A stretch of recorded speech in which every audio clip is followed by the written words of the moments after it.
ಸ್ತೋತ್ರವಾಗಲಿ. ಮತ್ತಾಯ 25-21 ಎಲ್ಲರೂ ತೆಗಿರಿ, ಅದನ್ನ ಧ್ಯಾನ ಮಾಡೋಣ. ಬಲ ನಂಬಿಕಸ್ಥನಾದ ಒಳ್ಳೆ ಆಳು ನೀನು, ಸ್ವಲ್ಪ ಕೆಲಸದಲ್ಲಿ ನಂಬಿಕಸ್ಥನಾಗಿದ್ದಿ, ದೊಡ್ಡ ಕೆಲಸದಲ್ಲಿ ನಿನ್ನನ್ನು ಇಡುತ್ತೇನೆ. ಎಲ್ಲ ಕಣ್ಗಳನ್ನು ಮುಚ್ಚಿ ಪ್ರಾರ್ಥನೆ ಮಾಡೋಣ. ಸ್ತುತಿ ಮಧ್ಯದಲ್ಲಿ ನಿವಾಸ ಮಾಡುವ ಪರಲೋಕ ತಂದೆಯೇ, ಅಪ್ಪ, ಚಿಕ್ಕದರಲ್ಲಿ ಉತ್ತಮನಾಗಿರೋರನ್ನ ದೊಡ್ಡ ಅಧಿಕಾರಿಯಾಗಿ ಮಾಡ್ತೀನಂತ ಹೇಳಿರುವ ನಿನ್ನ ಕೃಪೆಗಾಗಿ ಸ್ತೋತ್ರ, ನಿನ್ನ ಮಾತಿಗಾಗಿ ಸ್ತೋತ್ರ. ಆಶೀರ್ವದಿಸಿರಿ, ಮಹಿಮೆ ಹೊಂದಿರಿ, ಘನ ಹೊಂದಿರಿ. ನಿನ್ನ ವಾಕ್ಯ ಭಾಗಗಳನ್ನು ಧ್ಯಾನಿಸೋದಕ್ಕೆ ಕೃಪೆ ಕೊಡ್ರಿ. ಯೇಸುವಿನ ನಾಮದಲ್ಲಿ ಬೇಡುತ್ತಿದ್ದೇವೆ ತಂದೆ, ಆಮೇನ್. ಈ ದಿನದಲ್ಲಿ ದೇವರು ಬಂದು, ಒಬ್ಬ ಮನುಷ್ಯ ಇದ್ದಾನಲ್ಲ, ಅವನು ಮನುಷ್ಯ ಬಂದು 2 ಥರ ಸ್ವಭಾವ ಇದೆ. ಪ್ರಪಂಚ ಪೂರ್ತಿ 2 ಥರ ಸ್ವಭಾವ.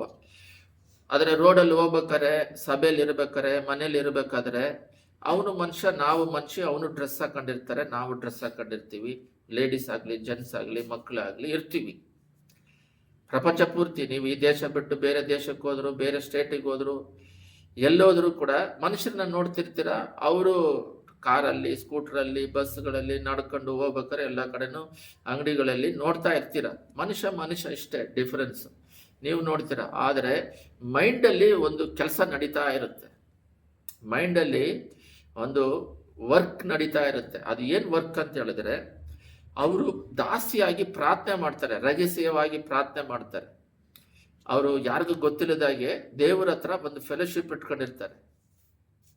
ಒಂದು. ಎರಡನೇದು, ಅಧಿಕವಾಗಿ ವಾಕ್ಯನ ಓದ್ತಾರೆ.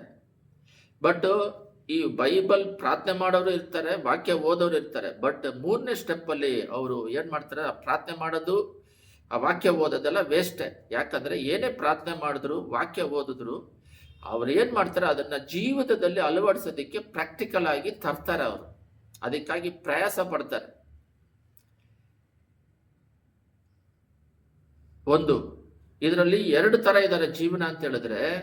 ಪ್ರತಿಯೊಬ್ಬರು ಯೇಸು ಸ್ವಾಮಿ ನಂಬುದೇ ಇರೋರು. ಬೇಕಾದ್ರೆ ನೀವು ಚೆಕ್ ಮಾಡ್ಕೊಳ್ರಿ, ಇದು ಸ್ಪಿರಿಚುವಲ್ ವರ್ಡ್, ಅರ್ಥ ಆಗುತ್ತಾ ನೋಡ್ರಿ, ನಿಮಗೆ ಮೈಂಡಿಗೆ ಹೋಗುತ್ತಾ ನೋಡ್ಕೊಳ್ರಿ, ಚೆಕ್ ಮಾಡ್ಕೊಳ್ರಿ.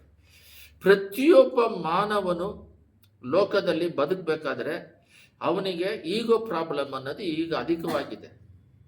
ಅವನು ಏನು ಇಲ್ಲದೆ ಹೋದ್ರೂ ಅವನಿಗೆ ಈಗೋ ಪ್ರಾಬ್ಲಮ್ ಅನ್ನೋದಿದೆ. ಅವನು ಹೇಳಿದ್ದನ್ನು ಬೇರೆಯವ್ರು ಕೇಳಬೇಕು ಅನ್ನೋದು ಒಂದು. ಎರಡನೇದು, ಅದಿಲ್ಲದೆ ಹೋದ್ರೂ ಅವನಿಗೆ ರೆಸ್ಪೆಕ್ಟ್ ಕೊಡಬೇಕು. ಅದು ಇಮ್ಯುನಿಟಿ ರೆಸ್ಪೆಕ್ಟ್ ಕೊಡ್ತಾರೆ. ನಾನು ಹೇಳೋದನ್ನು ಕ್ಲೀನಿಗೆ ಅರ್ಥ ಮಾಡ್ಕೊಂಡ್ರೆ ಅವನಿಗೆ ರೆಸ್ಪೆಕ್ಟ್ ಕೊಡಬೇಕು. ಒಂದು ಸಮಯ ಅವನಿಗೆ ಯಾರಾದ್ರೂ ರೆಸ್ಪೆಕ್ಟ್ ಕೊಡದೇ ಇದ್ರೆ ಕೋಪ ಮಾಡಿಕೊಂಡು ಅವ್ರ ಮೇಲೆ ಜಗಳಕ್ಕೆ ಹೋಗ್ತಾನೆ, ಹೊಡೆದಾಟ ಮಾಡ್ತಾನೆ. ಇದರಿಂದನೇ ಪೊಲೀಸ್ ಸ್ಟೇಷನು, ಕೋರ್ಟು, ಸಂಭವಗಳು, ಗಂಡ ಹೆಂಡತಿ ಮಕ್ಕಳಲ್ಲಿ ಭೇದ ಭಾವ ಬಂದು ಎಲ್ಲ ಹೊಡೆದಾಡ್ಕೊಂಡು ಇಷ್ಟೆಲ್ಲ ಸಮಸ್ಯೆಗೆ ಕಾರಣ ಏನಂತ ಹೇಳಿದ್ರೆ, ಕುಟುಂಬದಲ್ಲಿ ಇಷ್ಟು ಸಮಸ್ಯೆ ಬರೋದಕ್ಕೆ ಕಾರಣ ಏನಂತ ಹೇಳಿದ್ರೆ, ಅವರು ರೆಸ್ಪೆಕ್ಟ್ ಸಿಗಲಿಲ್ಲ ಅಂತ ಹೇಳಿದ ತಕ್ಷಣ ಅವರಿಗೆ ಕೋಪ ಬಂದ್ಬಿಡುತ್ತೆ. ಅವನೇನಾದ್ರೂ ತಪ್ಪು ಮಾಡಿರ್ತಾರೆ, ಯಾಕಪ್ಪ ಮಾಡದೇ ಇದ್ದೀರೇ ಕೋಪ ಬರುತ್ತೆ. ನನ್ನ ನೀ ಹೇಳ್ತೀಯ, ನಾನು ಎಂಥವನು ಗೊತ್ತಾ ಅಂತ.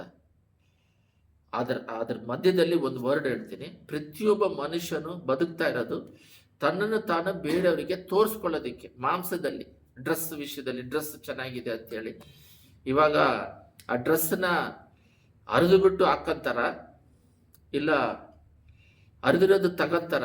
ಅವಾಗೆಲ್ಲ ಹರಿದೋಗಿದ್ರೆ ಬಿಸಾಡ್ತಾ ಇದ್ರು, ಒಳ್ಳೆ ಡ್ರೆಸ್ ಹಾಕ್ತಾ ಇದ್ರು. ತನ್ನ ಮೈಯನ್ನ ಎಕ್ಸ್ಪೋಸ್ ಮಾಡ್ತಾರೆ.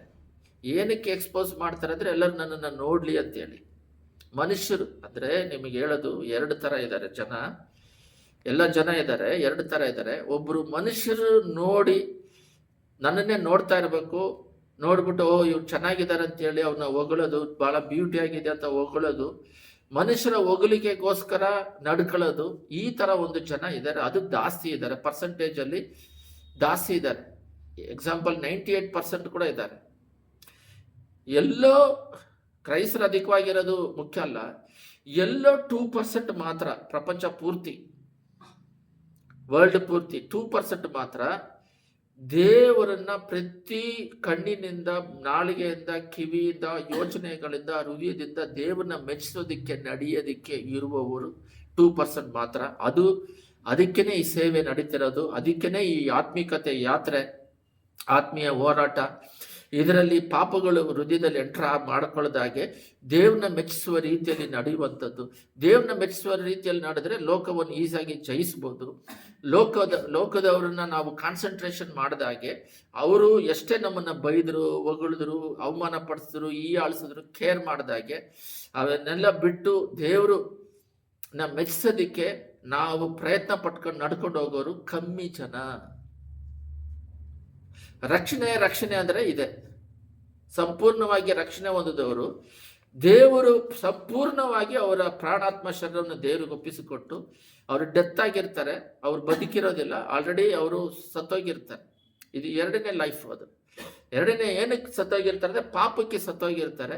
ಸೆಕೆಂಡ್ ಲೈಫಲ್ಲಿ ಜೀವನ ಮಾಡ್ತಿರ್ತಾರೆ. ಅವರು ಸಂಪೂರ್ಣವಾಗಿ ಅರ್ಧಂಬರ್ಧ ಇಲ್ಲದಾಗೆ ಒಂದು ಡ್ರಾಪ್ ಕೂಡ ಸೈತಾನಿಗೆ ಸ್ವಭಾವಕ್ಕೆ ಒಪ್ಪಿಸಿಕೊಡದಾಗೆ ಪ್ರತಿಯೊಂದು ಆಲೋಚನೆ, ಕಣ್ಣುಗಳು, ಕಿವಿಗಳು, ನಾಲಿಗೆಗಳು, ಬಾಲಿಗಳು. ಇವಾಗ ಹೇಳ್ತೀನಿ ನೋಡ್ರಿ ಆ ಎಕ್ಸಾಂಪಲು. ರೋಡಲ್ಲಿ ಹೋಗ್ತಿರ್ಬೇಕಾರೆ ದೇವ್ರು ನನ್ನನ್ನು ನೋಡ್ತಾ ಇದ್ದಾರೆ, ದೇವ್ರು ನನ್ನನ್ನು ನೋಡ್ತಾ ಇದ್ದಾರೆ, ದೇವರಿಗೆ ಸಾಕ್ಷಿಯಾಗಿದ್ದಾರೆ ಅಂತೇಳಿ ದೇವ್ರನ್ನ ಮೆಚ್ಚಿಸೋದಿಕ್ಕೆ ರೋಡೆಲ್ಲ 1 ಕೋಟಿ ಜನ ಇರ್ತಾರೆ. ಅದರಲ್ಲಿ ಎಷ್ಟು ಜನ ನೋಡಿದಾಗ ಜನ ನೋಡ್ಕೊಂಡಿರ್ತಾರೆ, ಜನನ ಮೆಚ್ಚಿಸ್ತಾ ಇರ್ತಾರೆ, ಜನದಲ್ಲಿ ಮಾತಾಡ್ತಿರ್ತಾರೆ.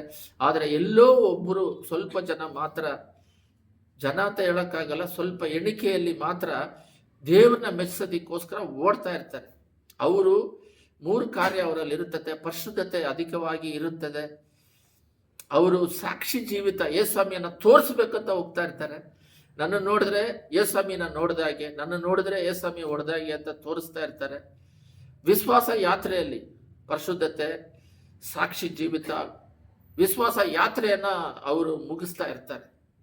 ಇದಕ್ಕೆ ಸೈತಾನನು ಬಹಳ ವಿಧವಾದ ಆತಂಕಗಳನ್ನು ಕೊಡ್ತಾನೆ. ಆದರೂ ಕೂಡ ಜಯ ಹೊಂದುತ್ತಾ ಓಡ್ತಾ ಇರಬೇಕು. ಅದೇ ಇವತ್ತಿನ ದಿನದಲ್ಲಿ ವಾಕ್ಯ ಮತ್ತಾಯ 25:21 ಭಲೆ ಯೇಸು ಸ್ವಾಮಿ ಹೇಳೋದಿದು, ಭಲೆ ನಂಬಿಕಸ್ಥನಾದ ಒಳ್ಳೆ ಆಳು ನೀನು, ಸ್ವಲ್ಪ ಕೆಲಸದಲ್ಲಿ ನಂಬಿಕಸ್ಥನಾಗಿದ್ದಿ, ದೊಡ್ಡ ಕೆಲಸ ಏನನ್ನು ಇಡುತ್ತೇನೆ. ಅಂದ್ರೆ ಇದು ಮೇಲೆ ಕತೆ ಇದೆ. 5 ತಾಲಂತು ಕೊಟ್ಟಿರ್ತಾರೆ, ಅದು ಇರಲಿ.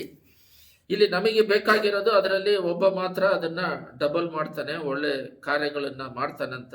ಇದರಲ್ಲಿ ದೇವರವ್ರನ್ನ ಮೆಚ್ಚಿಸೋದು ಏನಂದ್ರೆ, ಒಂದು ಸ್ವಲ್ಪ ದುಡ್ಡು ಇದು ಮೇಲೇನೆ ಇದೆ.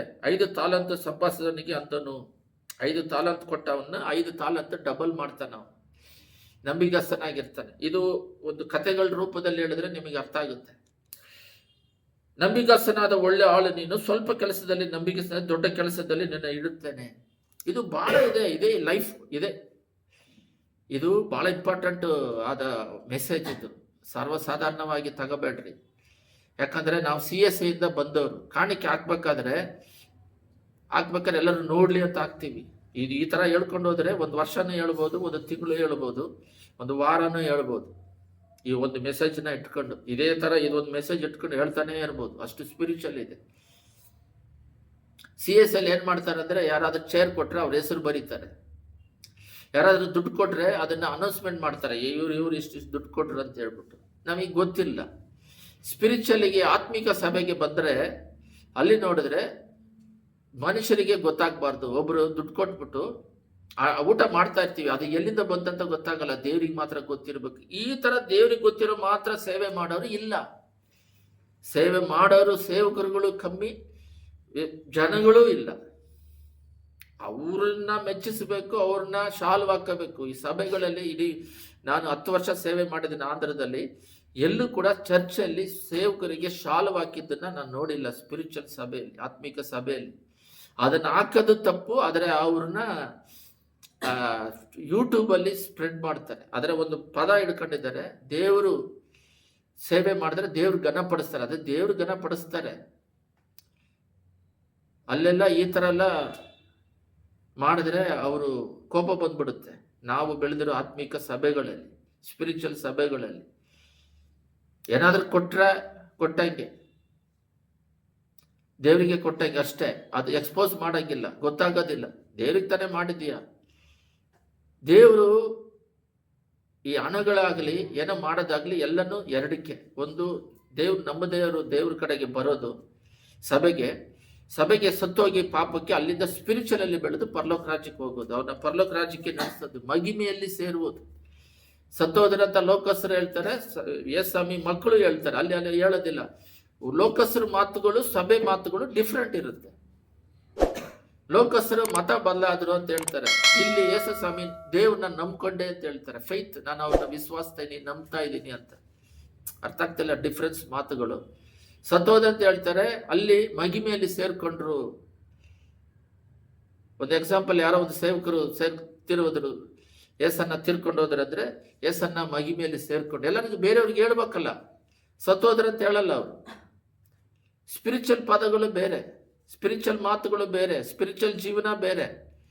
ಇಲ್ಲೇನಾಗಿದೆ ಅಂದ್ರೆ, ರಕ್ಷಣೆ ಹೊಂದಿ ಸಭೆಗೆ ಬಂದ ಮೇಲೆ ಸೇವಕರುಗಳು ಆಲ್ರೆಡಿ ಅವರು ರಕ್ಷಣೆ ಹೊಂದಿ ದೇವ್ರ ನಂಬ್ಕೊಂಡು ಶಿಷ್ಯನಾಗಿದ್ದು ಒಂದು ಸಭೆಯಲ್ಲಿದ್ದು ಅವ್ರನ್ನ ಡಿಸೈಪಲ್ ಆಗಿದ್ದು, ಮತ್ತೆ 28:16 ಎಲ್ಲರನ್ನು ಲೋಕಸ್ಥರಿಗೆ ಹೋಗಿ ಶಿಷ್ಯರನ್ನಾಗಿ ಮಾಡ್ರಿ, ಶಿಷ್ಯರನ್ನಾಗಿ ಅವ್ರನ್ನ ಸೇವೆಗೆ ಕರೆದಿರ್ತಾರೆ. ಎಲ್ಲ ಗಮನ ಇಟ್ಟು ಕೇಳ್ರಿ. ಅವ್ರ ಸೇವೆಗೆ ಕರೆದ ಮೇಲೆ ಅವ್ರೇನ್ ಮಾಡಬೇಕು? ಸ್ಪಿರಿಚುವಲ್ ಅಲ್ಲಿ, ಆತ್ಮಿಕದಲ್ಲಿ ಪ್ರತಿಯೊಂದು ವಿಷಯದಲ್ಲೂ ನಂಬಿಕಸ್ಥನಾಗಿರ್ಬೇಕು. ನಿಮಗೆ ಎಕ್ಸಾಂಪಲ್ ಹೇಳ್ತೀನಿ ಕೇಳ್ರಿ. ಒಬ್ಬ ಏನು ಇಳ್ದೇ ಇರೋನು, ದೇವ್ರು ಅವನಿಗೆ ಸ್ವಲ್ಪ ಹಣ ಕೊಡ್ತಾರೆ, ಸಹಾಯ ಮಾಡ್ತಾರೆ. ಕೊಟ್ಟಿದ ತಕ್ಷಣ ಎಲ್ಲ ಸೇವಕರು ಹೋದ್ರೆ ಅವನ್ನ ಕೇರ್ ಮಾಡಲ್ಲ. ಸೇವಕನ ಕೇರ್ ಮಾಡೋದಂತಲ್ಲ, ದೇವ್ರನ್ನ ಕೇರ್ ಮಾಡಲ್ಲ. ಅದಕ್ಕೆ ಉದಾಹರಣೆಯಾಗಿ ಹೋಗಿ ಮಾತಾಡಿದಾಗ, ಯಾಕಪ್ಪ ಚರ್ಚಿಗೆ ಈ ವಾರ ಬಂದಿಲ್ಲ ಅಂತ ಹೇಳಿದ್ರೆ, ಕೆಲಸ ಇತ್ತು ಅಂತ ಹೇಳ್ತಾನೆ. ಇನ್ನೊಂದು, ಆ ದುಡ್ಡು ಕೊಟ್ಟಾಗ ಅವನೇನ್ ಮಾಡ್ತಾನೆ ಅಂದ್ರೆ ಅದರಿಂದ ಈಗೋ ಪ್ರಾಬ್ಲಮ್ ಬರುತ್ತೆ. ಯಾಕೆ ದುಡ್ಡು ಕೊಡಲ್ಲ ಅಂತ ಹೇಳ್ತೀನಿ ಕೇಳ್ರಿ.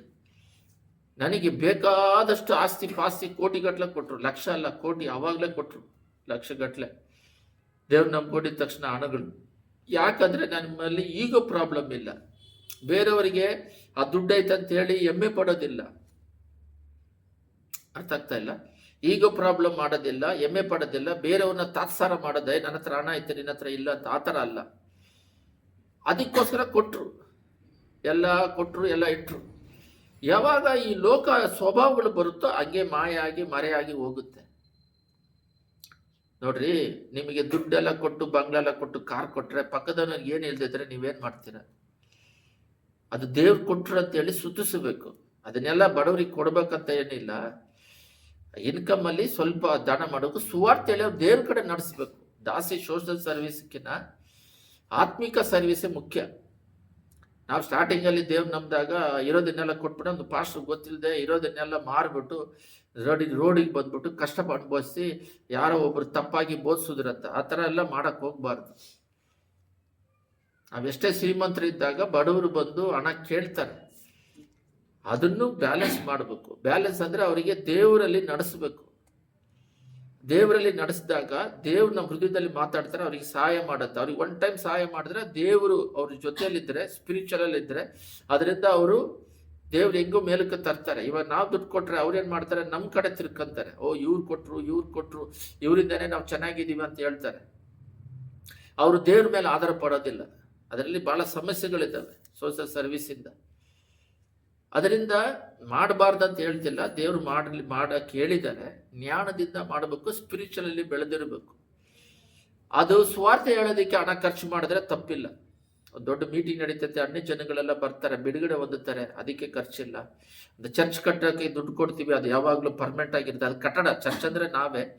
ಕಟ್ಟಡ ಕಟ್ಟೋದಕ್ಕೆ ದುಡ್ಡು ಕೊಡ್ತೀವಿ. ಆ ಒಳಗಡೆ ನಡೆಯುವಂಥ ಕಾರ್ಯಕ್ರಮಗಳೇ ಆರಾಧನೆ, ಅವನ್ನ ಪರಲೋಕ ರಾಜ್ಯಕ್ಕೆ ನಡೆಸೋದು. ಇವು ಒಳ್ಳೆ ಕಾರ್ಯಗಳಿಗೆ ನೋಡಿ ಕೊಡಬೇಕು. ಸರಿ, ಈ ಹಣದ ಬಗ್ಗೆ ಮಾತಾಡ್ತೀನಿ. ಈ ಹಣದ ವಿಷಯದಲ್ಲಿ ನಂಬಿಕಸ್ಥನಾಗಿರೋನಿಗೆ ಅಧಿಕವಾಗಿ ಕೊಡ್ತಾರಂತೆ. ಅದೇ ರೀತಿ ಒಂದು ಸಭೆ ಕೊಟ್ಟಾಗ ಅವನು ನಂಬಿಕಸ್ಥನಾಗಿ ಅದನ್ನ ಕರೆಕ್ಟಾಗಿ ನಡೆಸಿದ್ರೆ ಬಹಳ ಆತ್ಮಗಳನ್ನ ಕೊಡ್ತಾರೆ, ಉನ್ನತವಾಗಿ ಇರ್ತಾರೆ. ತಾಳ್ಮೆ, ಅಂಬಲ್, ಹ್ಯೂಮಿನಿಟಿ ಅನ್ನೋದು ಇರಬೇಕು. ಇದಕ್ಕೆ ಉದಾಹರಣೆಯಾಗಿ ಇದನ್ನು ಓದ್ಬಿಟ್ಟು ಲೂಕ 16:11 ಓದೋಣ. ಇದು ಓದ್ಬಿಟ್ಟು ಅದನ್ನು ಓದೋಣ. ಇಲ್ಲಿ ನೋಡ್ರಿ, ಯೇಸು ಸ್ವಾಮಿ, ಬಲ ನಂಬಿಕಸ್ಥನಾದ ಒಳ್ಳೆ ಆಳು ನೀನು, ಸ್ವಲ್ಪ ಕೆಲಸದಲ್ಲಿ ನಂಬಿಕಸ್ಥನಾಗಿದ್ದಿ, ದೊಡ್ಡ ಕೆಲಸದಲ್ಲಿ ನಿನ್ನನ್ನು ಇಡುತ್ತೇನೆ. ಅಂದ್ರೆ ಸ್ವಲ್ಪದರಲ್ಲಿ, ಅಂದ್ರೆ ಸ್ವಲ್ಪ ಜನ ಕೊಟ್ಟಿರ್ತಾರೆ, ಒಂದು 5 ಜನ 10 ಜನ ಆತ್ಮ ಕೊಟ್ಟಿರ್ತಾರೆ, ಹಣ ಕೊಟ್ಟಿರ್ತಾರೆ, ಕುಟುಂಬ ಕೊಟ್ಟಿರ್ತಾರೆ, ಒಂದೇ ಮಗು ಕೊಟ್ಟಿರ್ತಾರೆ, ಭಾಳ ಮಗು ಕೊಟ್ಟಿರೋದಿಲ್ಲ, ಒಂದು 2 ಮಕ್ಕಳು ಕೊಟ್ಟಿರ್ತಾರೆ. ಇದನ್ನ ಒಬ್ಬರಿಗೆ ಕುಟುಂಬ ಕೊಟ್ಟಿರ್ತಾರೆ, ಗಂಡ ಕೊಟ್ಟಿರ್ತಾರೆ. ಅದನ್ನೆಲ್ಲ ಕರೆಕ್ಟಾಗಿ ನಿಭಾಯಿಸ್ಬೇಕು. ಇದು ಒಂದಕ್ಕೆ ಬರಲ್ಲ, ಬರೀ ದುಡ್ಡಿಗೆ ಅಂತ ಬರಲ್ಲ. ಯಾವುದೇ ಒಂದು ಚಿಕ್ಕ ಕೆಲಸ ಕೊಟ್ಟರು ಪರ್ಫೆಕ್ಟ್ ಆಗಿ ಮಾಡ್ಬೋದು. ಅದನ್ನ ಮಾಡಿದಾಗ ಅದ್ರ ರಿಸಲ್ಟ್ ಚೆನ್ನಾಗಿರುತ್ತೆ. ಅದಕ್ಕೆ ಕ್ರೈಸ್ತರುಗಳು ದೇವ್ರು ನಂಬ್ಕೊಂಡಾಗ ಕಾನ್ಸಂಟ್ರೇಷನ್, ಏನೇ ಮಾಡಿದ್ರು ದೇವ್ರು ಹೇಳಿದ್ದನ್ನ ಮಾಡೋದಕ್ಕೆ ಕಾನ್ಸಂಟ್ರೇಷನ್ ಇಟ್ಟು ಮಾಡ್ತಾರೆ, ತಪ್ಪಿಲ್ಲದೆ ಮಾಡ್ತಾರೆ, ಭಯ ಭಕ್ತಿಯಿಂದ ಮಾಡ್ತಾರೆ, ಅಸಡ್ಡೆ ಆಗಿ ಮಾಡಲ್ಲ, ಕೋಪದಿಂದ ಮಾಡಲ್ಲ, ಸೋಬೇರಿತನದವಾಗಿ ಇರೋದಿಲ್ಲ, ಭಯಭಕ್ತಿಯಿಂದ ಮಾಡ್ತಾರೆ. ಜ್ಞಾನ ಕೊಟ್ಟಿರ್ತಾರೆ ದೇವರು ಮಾಡೋದಕ್ಕೆ, ಅಭಿಷೇಕದಿಂದ ದೇವ್ರ ನಾಮ ಮಹಿಮೆ ಹೊಂದೋದಕ್ಕೋಸ್ಕರ ಮಾಡೋದು. ಯಾವಾಗಲೂ 24x7 ಒಂದು ದಿನ ಪೂರ್ತಿ ದೇವರುಗೋಸ್ಕರ ಮಾಡ್ತಿರ್ತಾರೆ. ಲೋಕಸ್ಥರು ಲೋಕವನ್ನು ಆ ದಿನದಲ್ಲಿ ಅನುಭವಿಸ್ತಾರೆ. ದೇವ್ರ ಮಕ್ಕಳು ಒಂದು ದಿನ ವೇಸ್ಟ್ ಆಯ್ತಲ್ಲ, ಸಮಯ, ಯಾರಿಗೂ ಸುವಾರ್ತೆ ಹೇಳಿಲ್ಲಲ್ಲ, ಸಾಕ್ಷಿ ಮಾಡಿಲ್ಲಲ್ಲ, ಅಯ್ಯೋ ಈ ದಿನ ಸುಮ್ಮನೆ ಇದ್ಬಿಟ್ನಲ್ಲ, ಆತ್ಮಿಕದಲ್ಲಿ ಬೆಳೆದಿಲ್ಲಲ್ಲ, ನಾವು ಯಾರಿಗೂ ಸುವಾರ್ತೆ ಹೇಳ್ದೆ ಹೋದ್ರು ಆ ದಿನದಲ್ಲಿ ಪ್ರಾರ್ಥನೆಗಳಲ್ಲಿ ವಾಕ್ಯಗಳಲ್ಲಿ ಬೆಳೆದಿಲ್ಲಲ್ಲ, ನಾವು ಇವತ್ತು ಪ್ರಾರ್ಥನೆಯಲ್ಲಿ ವಾಕ್ಯವನ್ನು ಬಿಟ್ಬಿಟ್ವಲ್ಲ, ಸುಮ್ಮನೆ ತಿನ್ನೋದು ಕುಡಿಯೋದು ದೇವರ ರಾಜ್ಯವಲ್ಲ. ದೇವರ ಹತ್ರ ಒಂದು ಐಕ್ಯತೆ ಇಟ್ಕೊಂಡಿರ್ಬೇಕು. ಲೂಕ 16:11 ಹೋದ್ರಿ, ಅದರಲ್ಲಿ ಇದೆ ನೋಡ್ರಿ, ಅದಕ್ಕೆ ಎಕ್ಸಾಂಪಲ್ ಅಲ್ಲಿದೆ. ಹೀಗಿರೋದ್ರಿಂದ ಅನ್ಯಾಯದ ಧನದ ವಿಷಯದಲ್ಲಿ ನೀವು ನಂಬಿಕಸ್ಥರಲ್ಲದವರಾದರೆ ನಿಜವಾದ ಧನವನ್ನು ನಿಮ್ಮ ವಶಕ್ಕೆ ಯಾರು ಕೊಟ್ಟಾರು? ಇವಾಗ ಹಣ ಬಂದು ಟಾಪ್ ಮೋಸ್ಟಲ್ಲಿ ನಿಂತುಬಿಟ್ಟೈತೆ. ಮೊದಲೆಲ್ಲ ಮನುಷ್ಯರನ್ನ ಪ್ರೀತಿಸ್ತಾ ಇದ್ರು, ಮನುಷ್ಯರನ್ನ ಎಲ್ಲ ಗಮನ ಇಟ್ಟು ಕೇಳ್ರಿ, ಮನುಷ್ಯರ ಮೇಲೆ, ಗಂಡ ಹೆಂಡತಿ ಮಕ್ಕಳ ಮೇಲೆ ಪ್ರೀತಿ ಜಾಸ್ತಿ ಇತ್ತು, ಅದರಿಂದ ಐಕ್ಯತೆ ಜಾಸ್ತಿ ಇತ್ತು.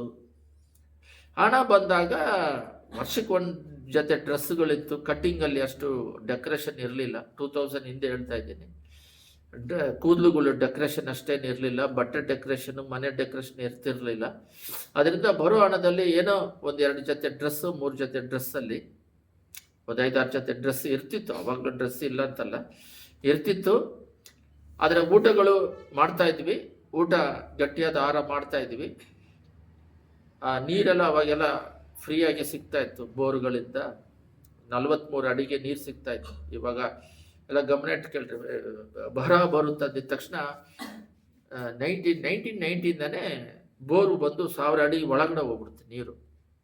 ಅದು ಮುಂಚೆ ಎಲ್ಲ ಮೇಲ್ಗಡೆನೆ ನೀರು ಸಿಗ್ತಾ ಇತ್ತು, 43 ಅಡಿಗೆಲ್ಲ ನೀರು ಸಿಗ್ತಾ ಇತ್ತು. ನೀರಿನ ಕೊರತೆ ಅಭಾವ ಇರ್ತಿರ್ಲಿಲ್ಲ. ಪಾಪ ಹೆಚ್ಚಾಗಿರೋದ್ರಿಂದ, ಬರುವಿಕೆ ಸಮೀಪವಾಗಿರೋದ್ರಿಂದ ಆ ಥರ ನಡೀತಾ ಇದೆ. ಅದರಿಂದ ದುಡ್ಡು ಕೊಟ್ಟು ಕೊಡ್ಬೋದಲ್ಲ, ಎಲ್ಲ ಇತ್ತು. ಸ್ವಲ್ಪ ಕಷ್ಟ ಇದ್ರೂ ಕೂಡ ಸಂತೋಷ ಇತ್ತು, ಸಮಾಧಾನ ಇತ್ತು, ಆನಂದವಿತ್ತು. ಇವಾಗ ದುಡ್ಡಿಲ್ದಿರೆ ಏನು ಇಲ್ಲ ಥರ ಬಂದ್ಬಿಟ್ಟು ನಿಂತುಬಿಟ್ಟಿದೆ. ದುಡ್ಡೇ ಎಲ್ಲದಕ್ಕೂ ಅಂತ. ಇವಾಗ ಏನು ಮಾಡಿದ್ರು, ಮನುಷ್ಯರನ್ನ ಪ್ರೀತಿ ಮಾಡೋದಕ್ಕಿಂತ ಅವನ್ನ ಕೊಂದು, ಅವನ್ನ ಸಾಯಿಸಿ, ಯಾಮಾರಿಸಿ. ಒಂದು ಹೆಣ್ಮಗು ಆಸ್ಪತ್ರೆಯಲ್ಲಿದೆ, ಅವ್ರ ತಂದೆ ಡೆತ್ ಆಗಿದ್ದಾರೆ. ನಡೆದಿರೋ ಘಟನೆ ಹೇಳ್ತೀನಿ ನೋಡ್ರಿ. ಆಸ್ಪತ್ರೆಯಲ್ಲಿದೆ, ಅವರು ಬರಿಯಲ್ ಮಾಡೋದಕ್ಕೆ, ಬರಿಯಲ್ ಮಾಡ್ತಾರಲ್ಲ, ಅವರಿಗೆ ಯಾರು ಇರಲಿಲ್ಲ. ಅದಕ್ಕೆ ಅವರು ಗೂಗಲಲ್ಲಿ ಹೋಗಿ ಚೆಕ್ ಮಾಡಿಬಿಟ್ಟು, ನೀವೇ ಬಂದು ಪೂಜೆ ಪುನಸ್ಕಾರ ಎಲ್ಲ ಮಾಡಿ, ಆ ಶರೀರನೆಲ್ಲ ಮಾಡಿ, ಅದು ಬರಿಯಲ್ ಮಾಡೋದಕ್ಕೆ ಒಂದು ಗ್ರೂಪ್ ಆ್ಯಡ್ ಮಾಡಿದ್ದಾರೆ. ಅವರಿಗೆ ಫೋನ್ ಮಾಡಿದಾಗ, ಆಸ್ಪತ್ರೆಯಿಂದ ಫೋನ್ ಮಾಡಿದಾಗ, ನಮಗೆ ಅಷ್ಟೇನೂ ಇಲ್ಲ, ಸ್ವಲ್ಪ ಒಂದು 10 ಜನ 15 ಜನ ಮಾತ್ರ ಇದ್ದಾರೆ, ಫ್ರೆಂಡ್ ಸರ್ಕಲು, ಇಲ್ಲ ಯಾರೋ ಹೆಲ್ಪ್ ಮಾಡೋರು. ಅದಕ್ಕೆ ಸಹಾಯಕರು ಯಾರಿಲ್ಲ ಅಂತ ಹೇಳಿ ಫೋನ್ ಮಾಡಿದಾಗ ಅವ್ರೇನು ಮಾಡಿದ್ದಾನೆ, ನಾವೇ ಎಲ್ಲ ಜವಾಬ್ದಾರಿ ತಗೋತೀವಿ ಅಂತ ಹೇಳ್ಬಿಟ್ಟು ಒಂದು ನಿಮ್ಮ ರಿಜಿಸ್ಟರ್ ಮಾಡಿರಿ ಅಂತೇಳಿ OTP ಕೇಳಿದ್ದಾರೆ.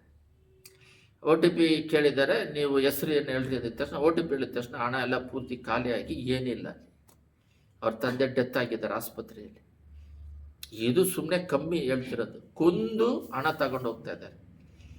ಆದರೆ ಎಷ್ಟರ ಮಟ್ಟಿಗೆ ಬಂದಿದೆ ಅಂದರೆ, ನಾನು ಚೆನ್ನಾಗಿರೋದಕ್ಕೆ ಸ್ವಾಮಿ ನೋಡ್ರಿ, ನನ್ನಾಗೆ ಇತರನ್ನ ಪ್ರೀತಿಸ್ರಿ ಅಂತ. ನಮಗೆ ಊಟ ಇಲ್ದಿದ್ರು ಪರವಾಗಿಲ್ಲ, ಇರೋ ಊಟನ ಅವ್ರಿಗೆ ಕೊಟ್ಟು ಅವರು ಚೆನ್ನಾಗಿರಲಿ, ಅವ್ರ ಆತ್ಮ ಸಮಾಧಾನವಾಗಿರಲಿ, ಲೋಕದಲ್ಲಿ ಸತ್ತ ಮೇಲೆ ಆತ್ಮ ಪರಲೋಕ ರಾಜ್ಯಕ್ಕೆ ಹೋಗ್ಲಿ ಅಂತೇಳಿ, ಲೋಕದಲ್ಲಿ ಜೀವಿಸೋವರೆಗೂ ಸಮಾಧಾನ ಇರಲಿ, ಪರಿಶುದ್ಧತೆ ಇರಲಿ ಅಂತಲೇ ಈ ಸೇವೆಗೋಸ್ಕರ ಹೋರಾಡ್ತಿರೋದು. ಎಲ್ಲರೂ ಮತ ಅಂತಿದ್ದಾರೆ. ಲೋಕದಲ್ಲಿ ಮನುಷ್ಯ ಬದುಕಬೇಕಾದ್ರೆ, ಜೀವನ ಮಾಡ್ಬೇಕಾದ್ರೆ ಅವನ ಹೃದಯ ಅಂತರಾಳದಲ್ಲಿ ಒಂದು ಸಮಾಧಾನ ಇರಲಿ, ಒಂದು ಆನಂದ ಇರಲಿ, ಒಂದು ಹ್ಯಾಪಿನೆಸ್ ಇರಲಿ, ಉತ್ಸಾಹ ಇರುತ್ತೆ, ಝೀಲ್ ಇರುತ್ತೆ, ವೈರಾಗ್ಯ ಇರುತ್ತೆ ಸ್ವಾಮಿ ಮೇಲೆ. ಅದೊಂಥರ ಆನಂದದ ಜೀವಿತ ಅದು. ಏಸಮ್ಮೆ ನಂಬ್ಕೊಂಡಾಗ ರಕ್ಷಣೆ ಆನಂದ ಅಂತ ಹೇಳ್ತಾರೆ. ಸ್ಪಿರಿಚುವಲ್ ಅಲ್ಲಿ ಸಿಗುವಂತ ಒಂದು ತೃಪ್ತಿ ಎಲ್ಲ ಸಿಕ್ಕಿರುತ್ತೆ, ಯಾಕಂದ್ರೆ ದೇವ್ರು ಇರ್ತಾರೆ ನಮ್ಮಲ್ಲಿ. ಇದನ್ನಿಟ್ಟು ಬೇರೆಯವರಿಗೆ ಬಿಡುಗಡೆ ಮಾಡ್ತೀವಿ. ನಮ್ಮನ್ನ ದೇವ್ರು ಬಿಡುಗಡೆ ಮಾಡ್ತಾರೆ, ನಮಗೆ ಬೇಕಾಗಿರುವ ಆಹಾರ ಆರೋಗ್ಯ ಎಲ್ಲ ಅವರೇ ಕೊಡ್ತಾರೆ. ಕೊಟ್ಟು ನಮ್ಮಿಂದ ಇತರರನ್ನ ಬಿಡುಗಡೆ ಮಾಡಿ ಆಶೀರ್ವದಿಸಲ್ಪಟ್ಟು ಅವರನ್ನ ಪರಲೋಕ ರಾಜ್ಯಕ್ಕೆ ಹೋಗ್ಬೇಕಂತ ಆಸೆ ಆಕಾಂಕ್ಷೆಗಳು ಬರುತ್ತೆ. ಇದನ್ನ ಲೋಕಸ್ಥರು ಮತ ಬದಲಾಯಿಸ್ತಾರೆ ಅಂತ ಹೇಳ್ಬಿಟ್ಟು ಅವ್ರನ್ನ ಹೊಡೆಯೋದೇನು, ಅವ್ರನ್ನ ಹಿಂಸೆ ಮಾಡೋದೇನು ಮಾಡ್ತಾರೆ. ಬಟ್ ಇವರು ಪ್ರೀತಿಯಿಂದ ಮಾಡ್ತಾರೆ. ಇವ್ರ ಬಿಟ್ಟು ಆಪೋಸಿಟ್ನವರು ಬೇರೆಯವ್ರನ್ನ ಕೊಂದು ಬೇರೆಯವ್ರನ್ನ ಅಳಿಸಿ ಅವರ ಕುಟುಂಬಗಳು ಅಳಿಸಿ ನನ್ನ ಹೆಂಡತಿ ಮಕ್ಕಳು ಚೆನ್ನಾಗಿರ್ಲಿ ಅಂತ ಅವರು ಫ್ಯಾಮಿಲಿನ ನಾಶನ ಮಾಡಿ ಇವ್ರ ಜೀವನ ಮಾಡ್ತಾರೆ. ಎಷ್ಟು ಡಿಫ್ರೆನ್ಸ್ ಇದೆ ನೋಡ್ರಿ, ಸ್ಪಿರಿಚುವಲ್ಗೂ ದೇವರ ಮಕ್ಕಳಿಗೆ ಇಲ್ಲದೇ ಇರೋರಿಗೂ. ಇಲ್ಲಿ 11ರಲ್ಲಿದೆ, ಹೀಗಿರುವುದರಿಂದ ಅನ್ಯಾಯದ ಧನದ ವಿಷಯದಲ್ಲಿ ನೀವು ನಂಬಿಗಸ್ತನಲ್ಲದವಾದದ್ದರಿಂದ ನಿಜವಾದ ಧನವನ್ನು ನಿಮ್ಮ ವಶಕ್ಕೆ ಯಾರು ಕೊಟ್ಟರು? ಮತ್ತೊಬ್ಬನ ಸ್ವತ್ತಿನ ವಿಷಯದಲ್ಲಿ ನೀವು ನಂಬಿಗಸ್ತರಲ್ಲವಾದರಾದರೆ ನಿಮ್ಮ ವಿಷಯದಲ್ಲಿ ಯಾರು ಕೊಟ್ಟಾರು? ಇದು ಏನು ಅರ್ಥ ಅಂದರೆ, ಒಂದು ಸಲ ಅದು ಒಂದು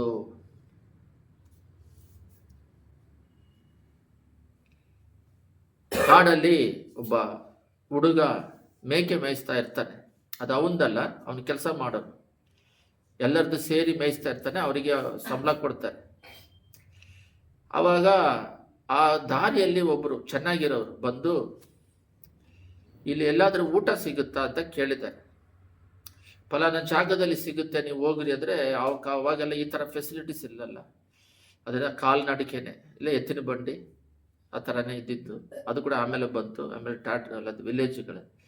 ನನಗೆ ಬಂದು ಅಲ್ಲಿ ತೋರಿಸು ಅಂತ ಹೇಳ್ತಿದ್ದಾನೆ. ಇಲ್ಲ, ನಾನು ಇದನ್ನು ಬಿಟ್ಟು ಹೋದರೆ ಕಷ್ಟ, ನನ್ನ ಯಜಮಾನ ಇದನ್ನು ನೋಡ್ಕೊಳಕ್ಕೆ ಕೊಟ್ಟಿದ್ದಾನೆ, ಅಂದರೆ ಅನ್ಯಾಯದ ಧನದಲ್ಲಿ ಅದರಿಂದ ನಾನು ಬರೋಕ್ಕಾಗಲ್ಲ ಅಂತಾನೆ. ಅವಾಗ ಅವನು ಹೇಳ್ತಾನೆ, ನಿನಗೆ ಇಷ್ಟು ಹಣ ಕೊಡ್ತೀನಿ, ನೀನು ಬಂದು ತೋರಿಸಿದ್ರೆ ಅಂತ ಹೇಳ್ತಾನೆ. ಅದಕ್ಕೆ ಅವ್ರೇನು ಹೇಳ್ತಾರೆ, ಅದು ಮೇಕೆ ಕಾಯ್ತಿರೋ ಹುಡುಗ ಬಂದ್ಬಿಟ್ಟು ಯೌವನಸ್ಥ, ಇಲ್ಲ ನನಗೆ ಹಣ ಬೇಡ, ಜಾಗ ಹೇಳ್ತೀನಿ, ನೀನು ಹೋಗಿ ಊಟ ಮಾಡು ಅಂತ ಹೇಳ್ತಾನೆ. ಎರಡನೇ ಆಪ್ಷನ್ ಏನು ಮಾಡ್ತಾರೆ, ಇವನು ಕೆಲಸದವನು, ಸರಿ ನನ್ನ ಹತ್ರ ಊಟ ಇದೆ, ಯಾಕಂದರೆ ಇವನು ಸ್ವಲ್ಪ ಬಟ್ಟೆ ಎಲ್ಲ ನೋಡಿದ್ರೆ ಸ್ವಲ್ಪ ಇರೋ ಥರ, ಹಣ ಇರೋ ಥರ. ಅದರಿಂದ ಅವರೇನು ಹೇಳ್ತಾ ಇದ್ದಾರೆ, ಸರಿ ನಾನು ನಿನಗೆ ನನ್ನ ಊಟ ಕೊಡ್ತೀನಿ, ಊಟ ಮಾಡಿದ್ರೆ ಆ ಊಟ ಅವನು ಊಟ ಮಾಡಿ ಅಭ್ಯಾಸ ಇಲ್ಲ, ಅವನ ಅರಣ್ಮನೆಯಲ್ಲಿ ಇದ್ದವರು. ಅದರಿಂದ ನನ್ನ ಊಟ ಕೊಡ್ತೀನಿ, ಇದನ್ನು ಮಾಡಿಬಿಟ್ಟು ತೃಪ್ತಿ ಮಾಡ್ಕೊಂಡು ಹೋಗು ಅಂತ. ಅವನು ನಾನು ಬೇಕಾದ್ರೆ ಇರ್ತೀನಿ ಹೊಟ್ಟೆ ಹಸುವಲ್ಲಿ, ನೀನು ಮಾಡು ಅಂತ ಹೇಳ್ತಾರೆ. ಇದು ನಿಜವಾಗ್ಲೂ ನಡೆದಿರೋ ಪುಸ್ತಕಗಳಲ್ಲಿ ಓದ್ತೀವಲ್ಲ, ಕಥೆಯಲ್ಲಿ ಆ ಥರ ಇದೆ. ಅದಕ್ಕೆ ಅವನೇನು ಹೇಳ್ತಾನೆ, ಸರಿ ನಿನ್ನ ರಾಜ ಬಂದ್ಬಿಟ್ಟು ಬಾ ಅಂತಾನೆ, ಆ ಮೇಕೆ ಮೇಲಿನೆಲ್ಲ ಬಿಟ್ಟು ಬಾ, ನಿನಗೆ ಹಣ ಕೊಡ್ತೀನಿ ಅಂತ. ಇವನೇನು ಹೇಳ್ತಾನೆ, ಬರಲ್ಲ ಅಂತಾನೆ. ಯಾಕಂದ್ರೆ ಅವ್ರು ಕೊಟ್ಟಿರೋ ಜವಾಬ್ದಾರಿಗೆ ನಂಬಿಕಸ್ಥನಾಗಿರ್ತಾನೆ. ಇದು ಬರೀ ಮೇಕೆಗೆ ಬರಲ್ಲ, ಭಾಳ ವಿಷಯಕ್ಕೆ ಬರುತ್ತೆ. ಎಲ್ಲದರಲ್ಲಿ, ಲೋಕದಲ್ಲಿ, ಮೈಂಡಲ್ಲಿ, ಮಾತಾಡೋದು, ನಡೆಯೋದು, ಹಣದ ವಿಷಯದಲ್ಲಿ, ಎಲ್ಲ ಕಾರ್ಯಗಳಲ್ಲಿ ದೇವರನ್ನ ಸಿಕ್ಕಿಸಿದಂಗೆ ಸಾಕ್ಷಿಯಾಗಿ ಜೀವಿಸೋದು, ಎಲ್ಲ ಕಾರ್ಯದಲ್ಲೂ ಬರುತ್ತೆ. ಇವನು ಬರೋದಿಲ್ಲ ಅಂತಾನೆ. ಅದೇ ಈ ವಾಕ್ಯ, ನಂಬಿಗಸ್ತನಾದ ಹಣದ ವಿಷಯದಲ್ಲಿ ನಂಬಿಗಸ್ತನಾಗಿ ಕಡೆದಾಗಿ ಅವನು ಹಣ ಕೊಡ್ತೀನಿ ಅಂತಾನೆ. ಅವ್ರು ಕೊಡೋದ್ರಿಂದ ಡಬಲ್ ಕೊಡ್ತೀನಿ ಅಂತ. ಲಾಸ್ಟಲ್ಲಿ ಅವನು ಹೇಳ್ತಾನೆ, ಅವನು ರಾಜ ಅಲ್ಲ, ಸ್ವಲ್ಪ ಚೆನ್ನಾಗಿರೋನು.